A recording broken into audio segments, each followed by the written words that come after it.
ನೋಡಿ ಇದೆಲ್ಲ 3 ಫೀಟ್ ನೀರಿಂದ ರೂಮು ಯಾವ ಥರ ಇದೆ ಅನ್ನೋದು ತೋರಿಸ್ತೀವಿ. ಇದು ಸ್ಟಾರ್ಟ್ ಆಗಿ 7 ವರ್ಷ ಆಯ್ತು. 7 ವರ್ಷದಾಗ ಇದು ಸರಿಯಾಗಿ 1 ವರ್ಷ ಚಲೋ ಐತೆ ಅಷ್ಟೇ, ಭಾಳ ದಿನ ಚಲೋ ಇಲ್ಲ. ಅದಕ್ಕೆ ಪಿ ಡಿ ಒನು ಕ್ರಮ ಇಲ್ಲ, ನೇಂಬರು ಕ್ರಮ ಇಲ್ಲ, ಅಧ್ಯಕ್ಷನು ಕ್ರಮ ಇಲ್ಲ. ಈ ತರ ಎಲ್ಲ ಮಾಡ್ತಾ ಇದ್ದಾರೆ. ಕ್ರಮ ತಗೋಬೇಕು. ಇದು ಯಾಕೆಂದ್ರೆ ಒಂದಿಷ್ಟು ದಿನ ನೀರು ಕುಡಿಸಿ, ಒಂದಿಷ್ಟು ದಿನ ಕುಡಿಸಿಲ್ಲ ಅಂದ್ರೆ ಬಂದು ಹೋದವ್ರಿಗೆ, ನಮ್ಮಂತರಿಗೆಲ್ಲ ನಡಿತೈತಿ, ಹೋದವ್ರಿಗೆ ಬಂದವ್ರಿಗೆ ನೀರುಗಳು ವ್ಯವಸ್ಥೆ ಸರಿ ಇಲ್ಲ.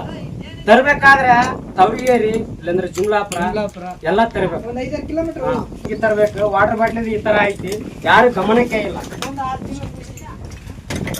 ಈ ಕಡೆ ಬನ್ನಿ. ಎಲ್ಲ ಇದು ವಾಟರ್ ಮ್ಯಾನ್ ಗಮನಕ್ಕೆ ಇಲ್ಲ. ಹೇಳ್ಬೇಕು ನಮ್ಮೂರಿನ ವ್ಯವಸ್ಥೆ ನೀರಿಂದ ತರಬೇಕನ್ನೋದು ಇಲ್ಲ. ಅದು ಎಲ್ಲ ಗಮನಕ್ಕೆ ತರಬೇಕು. ಒಂದು ಅಧ್ಯಕ್ಷ ಅದಾನ ನಮ್ಮೂರಲ್ಲಿ ಅಂದ್ಮ್ಯಾಗೆ, ನಮ್ಮ ಪಂಚಾಯತಿಗೆ ಹೇಳ್ಬೇಕಿದೆಲ್ಲ. ಎಮ್ ಎಲ್ ಎ ಅಂತರೂ ಬಿಡು, ಅವರು